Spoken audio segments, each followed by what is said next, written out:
Seguramente ustedes ya han oído hablar del famoso caso Chevron. Y es que hay muchas informaciones que circulan en relación al mismo. Hemos oído hablar de la multinacional Chevron, de la Texaco, de los afectados por la contaminación que ésta causó en la Amazonía ecuatoriana, pero bueno, esta vez queremos tratar de entender realmente de qué se trata todo esto. Y por sobre todo comprender por qué este caso es uno de los más importantes en la historia del derecho internacional.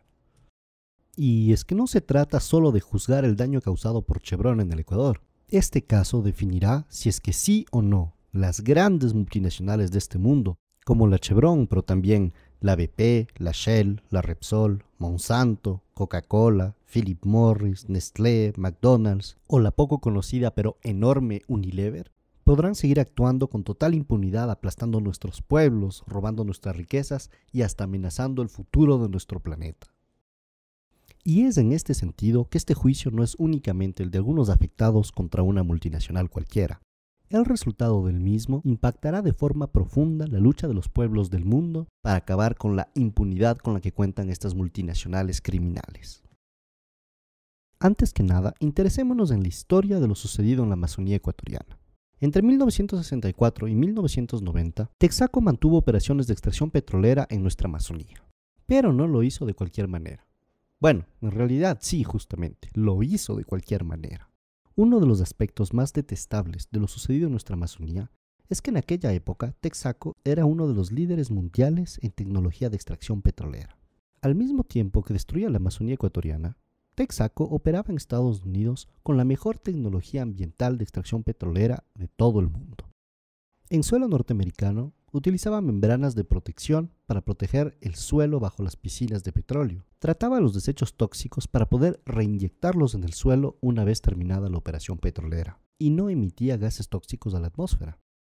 Pero mientras tanto en Ecuador, su apetito voraz e insaciable por la ganancia y su desprecio total por la vida humana y la naturaleza hicieron que Texaco no utilice ninguna protección para sus piscinas, que queme el gas al aire libre y que bote los desechos tóxicos de la explotación petrolera en nuestros ríos amazónicos. Todo esto con el único objetivo de obtener más ganancias. En 1990, Texaco acaba sus operaciones de extracción petrolera en el país. Y en 1992, consciente del desastre ecológico que había dejado detrás de sí, abandona nuestro país. Finalmente, es en el 2001 cuando Chevron y Texaco fusionan. Es así que Chevron heredó la responsabilidad legal de los daños efectuados por Texaco en nuestra Amazonía. Y bueno, justamente, veamos un poco más de cerca por qué se considera que este fue el mayor desastre ecológico de la historia. En una de las zonas más biodiversas del mundo, Chevron arrojó más de 19 millones de galones de residuos tóxicos de la explotación petrolera. A esto se sumaron otros 17 millones de galones de crudo arrojados en nuestra Amazonía.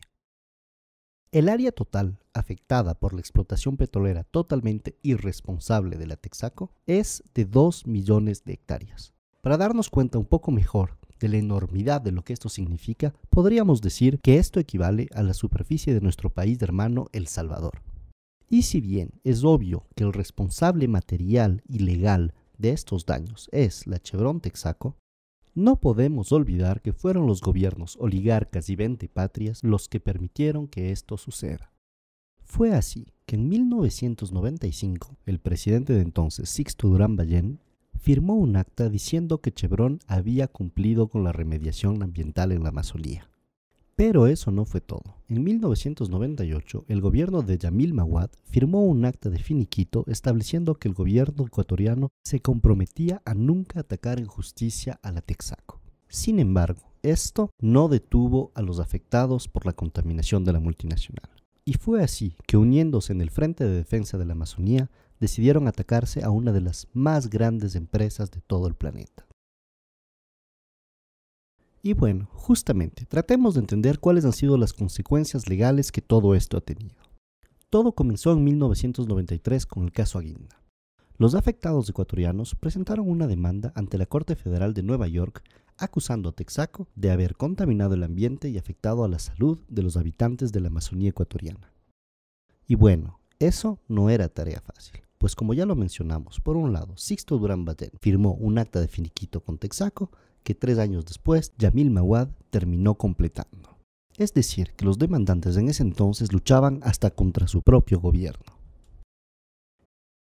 Con tanto apoyo político, Chevron luchó con todo su peso para que el juicio sea transferido de Nueva York hacia las cortes ecuatorianas, creyendo que aquí el juicio lo ganarían muy fácilmente. Y fue justamente en el 2002 que la multinacional obtuvo este traspaso. Comenzó el caso llamado de Lago Agrio, que se demoró 9 años en dictar un veredicto. Fue así que en el 2011 la Corte de Justicia de Lago Agrio dictó una sentencia favorable a los demandantes en la cual se condenaba a Chevron a pagar por los daños efectuados en nuestra Amazonía. La sentencia ha sido ratificada por todas las instancias legales del país que determinaron que Chevron debe pagar cerca de 9.500 millones de dólares por remediaciones. Pero la multinacional ha tratado de escapar a esta sentencia por todos los medios que dispone. Uno de sus intentos fue tratar de bloquear el proceso legal ecuatoriano a través de un juez neoyorquino que tiene claramente conflictos de interés en este juicio. Y es que el juez Kaplan, que trató de suspender la sentencia ecuatoriana a través de leyes estadounidenses, violando así el principio de soberanía de nuestro país, en realidad tiene inversiones en el fondo de JP Morgan, uno de los principales detentores de acciones de Chevron. Pero eso no es todo. Ahora Chevron está tratando de atacar al Estado ecuatoriano, tratando de serle responsable del desastre que ella causó. El primer intento fue el caso conocido como Chevron 1, en el cual la multinacional trató de hacer creer que el verdadero responsable de la contaminación era Petroecuador, la empresa petrolera pública ecuatoriana. Afortunadamente, esta estrategia no funcionó y una corte neoyorquina declaró a Petroecuador totalmente libre de toda responsabilidad. Y ahora Chevron está tratando de adoptar una nueva estrategia. Fue así que en el 2006, Chevron Texaco inició un procedimiento arbitral internacional en contra del Estado ecuatoriano ante la Corte Permanente de Arbitraje de La Haya. Lo que es totalmente escandaloso en este caso es que Chevron se ampara en un tratado bilateral de promoción que tiene el Ecuador con los Estados Unidos. Sin embargo, este tratado entró en vigor recién en 1997, es decir, 5 años después del fin de las inversiones de Texaco en el país. Es así que Chevron está una vez más violentando los principios fundamentales del derecho internacional al tratar de hacer aplicar un tratado de forma retroactiva, es decir, sobre un caso que es anterior a su entrada en vigor. Y para terminar, Chevron está actualmente demandando al Ecuador ante el Tribunal de La Haya en un caso que es un poco la mezcla de todos los anteriores. En este caso, en el caso Chevron 3, la multinacional está tratando de nuevo de impugnar la culpa de la contaminación a Petroecuador y además amparada sobre el tratado bilateral que tiene el Ecuador con los Estados Unidos, pero que entró en vigor 5 años después de que ella haya dejado de accionar en el Ecuador. Pero bueno, ahora el pueblo ecuatoriano es un pueblo digno que no dejará que lo vuelvan a atropellar. Es así que llevaremos esta batalla hasta sus últimas consecuencias y Chevron tendrá que pagar por el daño ocasionado.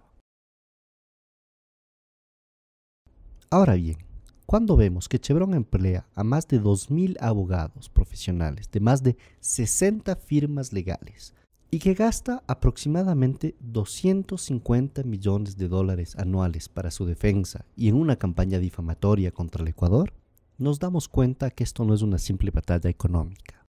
Lo que realmente está protegiendo Chevron es la impunidad de las grandes multinacionales que por el momento pueden seguir actuando de forma criminal contra los seres humanos y nuestro ecosistema. Y esto no es un asunto para nada secundario.